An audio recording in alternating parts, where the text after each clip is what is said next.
کبھی کبھی زندگی میں ایسے مسئلے آ جاتے ہیں جہاں طاقت کام نہیں آتی بلکہ ذہانت اور ہمت کی ضرورت پڑتی ہے۔ آج ہم ایک ایسی ہی لازوال کہانی کی گہرائی میں اتریں گے جو ہمیں بالکل یہی سکھاتی ہے۔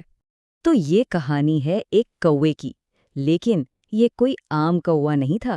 اس کی ہوشیاری کی مثال آج بھی دی جاتی ہے۔ آئیے اس کی دنیا میں چلتے ہیں اور دیکھتے ہیں کہ اس نے ایسا کیا کیا۔ کہانی کا منظر کچھ یوں ہے کہ گرمی کا ایک شدید دن ہے، سورج جیسے آسمان سے آگ برسا رہا ہو اور زمین پر ہر چیز، ندیاں، تالاب، سب کے سب خشک ہو چکے تھے۔ اور اسی جھلسا دینے والی گرمی میں ہمارا مرکزی کردار ایک ننھا کوا بے چینی سے اڑ رہا تھا۔ وہ پانی تلاش کر رہا تھا۔ اس کا گلا پیاس کی شدت سے بالکل سوکھ چکا تھا اور وہ تھک کر چور ہونے والا تھا۔ سوچیں ذرا، وہ ہر جگہ گیا، دریا کو دیکھا، وہ سوکھا پڑا تھا، تالاب کی طرف گیا، وہ بھی خالی، اور ندی تو جیسے کبھی تھی ہی نہیں، مطلب ہر طرف مایوسی تھی۔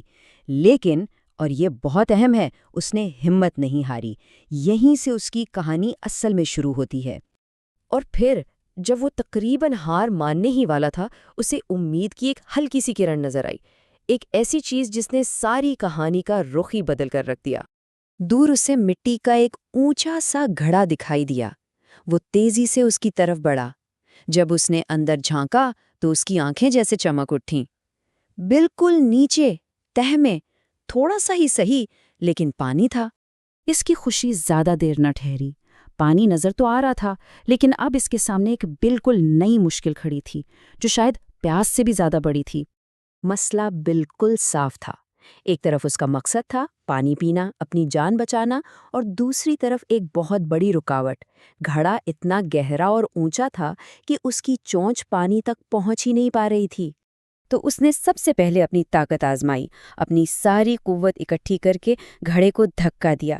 شاید وہ گر جائے اور پانی باہر آ جائے، لیکن گھڑا، وہ تو اپنی جگہ سے ٹس سے مس بھی نہ ہوا۔ یہ کوشش پوری طرح ناکام ہو گئی۔ اس موقع پر کوئی بھی ہوتا تو شاید ہمت ہار جاتا، لیکن یہی وہ لمحہ ہے جو اس کوے کو خاص بناتا ہے۔ ہار ماننے کے بجائے وہ وہیں بیٹھ گیا اور گہرائی سے سوچنے لگا کہ آخر اب کیا کیا جائے۔ اور یہی سوچ، یہی ٹھہراؤ اسے کہانی کے سب سے اہم موڑ پر لے آیا۔ ایک ایسا لمحہ جہاں طاقت نے نہیں بلکہ ذہانت نے کام آنا تھا۔ اس نے غور سے اپنے آس پاس زمین پر دیکھا۔ وہاں بہت سے چھوٹے چھوٹے کنکر بکھرے پڑے تھے، اور انہیں دیکھتے ہی اچانک اس کے دماغ میں بجلی سی کوندی۔ ایک شاندار خیال آیا۔ اس کا منصوبہ تھا کیا؟ بہت ہی سادہ لیکن انتہائی ذہین۔ اس نے سوچا کہ اگر وہ ایک ایک کر کے کنکر اٹھائے اور گھڑے میں ڈالتا جائے تو پانی کی سطح آہستہ آہستہ اوپر آ جائے گی۔ تو منصوبہ تو بن گیا تھا، لیکن اب اصل امتحان کا وقت تھا۔ کیا وہ اتنی محنت و صبر کا مظاہرہ پائے گا؟ اب اصل کام شروع ہوتا ہے۔ اس نے اپنی چونچ میں پہلا کنکر اٹھایا اور اسے گھڑے میں ڈال دیا۔ پلوپ کی ایک ہلکی سی آواز آئی اور پانی کی سطح بس ذرا سی اوپر اٹی۔ یہ ایک چھوٹی سی لیکن بہت اہم کامیابی تھی۔ اور وہ رکا نہیں۔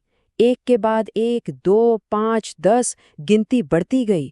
پورے 20 کنکر اس نے ڈالے۔ ہر ایک کنکر اس کی ضد کا، اس کی ہمت کا ثبوت تھا کہ وہ ہار نہیں مانے گا۔ اب تک اس کی چونچ میں درد ہونے لگا تھا، اس کے پر تھک چکے تھے، لیکن اس کی ہمت نہیں ٹوٹی۔ یہ اس کی ثابت قدمی کا امتحان تھا، اور وہ رکا نہیں، وہ بس لگا رہا۔ اور پھر بہت سے کنکروں اور بے انتہا محنت کے بعد آخر کار وہ لمحہ آ ہی گیا۔ پانی گھڑے کے کنارے تک پہنچ چکا تھا۔ اس کی محنت رنگ لے آئی تھی۔ تو اس کوے کی کامیابی میں آخر کیا راز چھپا تھا؟ یہ صرف پانی پینے کی کہانی نہیں، اس میں زندگی کے کچھ بہت بڑے سبق پوشیدہ ہیں۔ آئیے ان کو سمجھتے ہیں۔ اگر وہ کوا بول سکتا تو شاید یہی کہتا، میں نے ہار نہیں مانی، میں نے طاقت کے بجائے عقل سے حل سوچا، اور چونکہ میں نے کوشش کرنا نہیں چھوڑا، اس لیے آج میں زندہ ہوں۔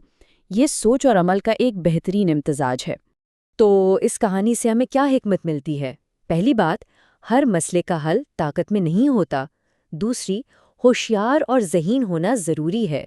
اور سب سے بڑھ کر صبر اور مسلسل محنت ہی آخر میں کامیابی دلاتی ہے۔ یہ ایک بہت ہی اہم نکتہ ہے۔ ہر چھوٹا قدم، ہر ایک کنکر جو اس نے ڈالا، اسے اس کی منزل کے اور قریب لا رہا تھا۔ بڑی کامیابیاں ہمیشہ ایسی ہی چھوٹی چھوٹی مسلسل کوششوں سے حاصل ہوتی ہیں۔ اور آخر میں اس پوری کہانی کا نچوڑ ایک چھوٹی سی لیکن بہت گہری بات میں ہے، جہاں چاہ وہاں راہ۔ یہ صرف ایک کہاوت نہیں بلکہ ایک حقیقت ہے۔ یہ ہمیں یاد دلاتی ہے کہ اگر ارادہ سچا ہونا تو راستہ خود بخود بن جاتا ہے۔ تو پھر سوال یہ پیدا ہوتا ہے کہ کیا ہم اپنی زندگی میں اس کوے کی طرح سوچنے اور محنت کرنے کے لیے تیار ہیں؟